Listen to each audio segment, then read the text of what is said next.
ES Audio. Hi, I'm Rochelle Travers, and this is the Evening Standard's Tech and Science Daily. Coming up, are we one step closer to the end of HIV? Now, let's get into it. Okay, so don't get too excited, but the dream of a standard 4-day working week might soon be within reach, after a major trial showed companies see huge mental health benefits and a profit increase. All the evidence, the tests that have gone on, Microsoft did a great one in Japan, there have been others, demonstrate that the 4-day work week, right, reducing the total number of days of the week, actually doesn't hit productivity at all and is incredibly effective in terms of, increasing people's happiness and success. That's Russell Glass, CEO of Headspace, talking to us about the positives of the model. 61 UK companies took part in the 6-month trial, organised by the University of Cambridge and Boston College in the US, involving cutting working hours for all staff by 20% but keeping their pay the same. At least 56 of the firms that took part said they plan to continue the 4-day working week, while 18 confirmed the policy had become a permanent change. The findings will be presented to MPs today as campaigners urge lawmakers to give every British worker a 32-hour working week. Researchers say a third person has been cured of HIV by using a stem cell transplant. The 53-year-old patient had not taken antiretroviral medicine or suppressants for 4 years and has not relapsed. Similar to the other 2 stem cell transplant patients, one in Berlin and another in London, the man in Dusseldorf had the transplant to treat a blood disorder, which in his case was leukemia, that had developed alongside the HIV infection. The team led by Dusseldorf University Hospital hope the information they've gained will help more studies into cures for HIV. Good news for WhatsApp users on iPhones. The latest iOS update finally lets you multitask on video calls. Meta has begun rolling out a new picture-in-picture mode where, similar to FaceTime, video call windows can shrink to sit on top of any app they switch to during a call.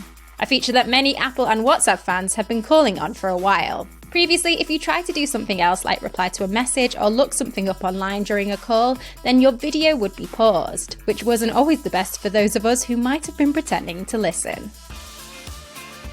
Archaeologists might have found Britain's oldest sex toy.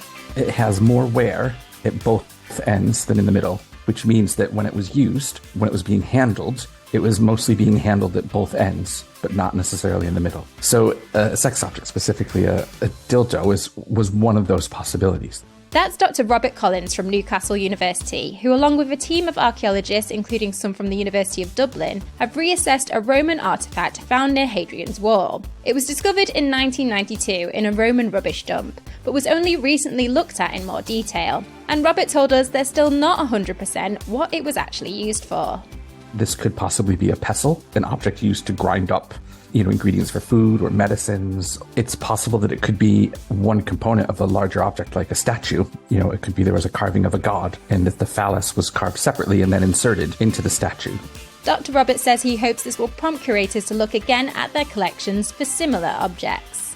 One of the things I hope that this object and all the fantastic press that it's getting will do is it will prompt curators around the former Roman Empire to reassess some of their collections and think, do we have something like that ourselves? Because it would be fantastic to find more examples of this sort of thing. The UK is getting its first ever female chief scientific advisor, Professor Dame Angela McLean. Dame Angela is currently the Ministry of Defence Chief Scientific Advisor and an expert on the spread of infectious diseases at Oxford University. She'll replace Sir Patrick Vallance as the government's Chief Scientific Advisor from the 1st of April. Let's go to the ads. Coming up, Brit in big trouble over Twitter hack and the £1 billion science superyacht. Why not give us a rate and follow in the meantime?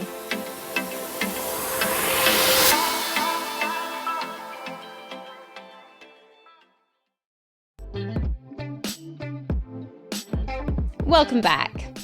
A stroke survivor in the US has moved her hand for the first time in 9 years after spinal stimulation from scientists. When the stimulation is on, I feel like I now have control of my arm and my hand again that I haven't had in over 9 years. The stimulation feels kind of like a tickle, and it's never painful, but it takes some getting used to, I'd say. Clip there from the University of Pittsburgh, who along with researchers at Carnegie Mellon University in the US, worked on the technology. When Heather Rendulich's spinal cord was stimulated, she was able to fully open and close her fist, lift and move a can of soup, and even use a knife and fork to cut a piece of steak, things she'd not been able to do for nearly a decade since her stroke.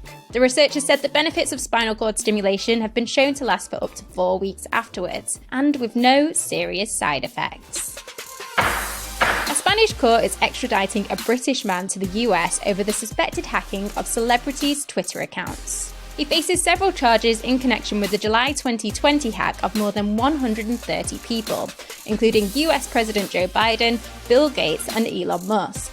A court statement said requirements had been met for handing him over to US authorities for 14 charges, including the alleged crimes of revelation of secrets, membership of a criminal gang, illegal access to computer systems, internet fraud, money laundering, and extortion. And finally, plans have been unveiled for a £1 billion superyacht for scientists. The 250-metre G-Quest can be kitted out with an oceanographic laboratory, medical lab, or even a small hospital.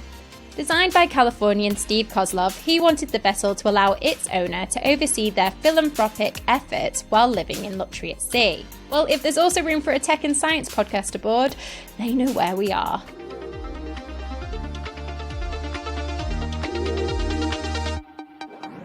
You're up to date. Come back at 4 p.m. for the Leader podcast from the Evening Standard. We'll be back tomorrow at 1 p.m. See you then.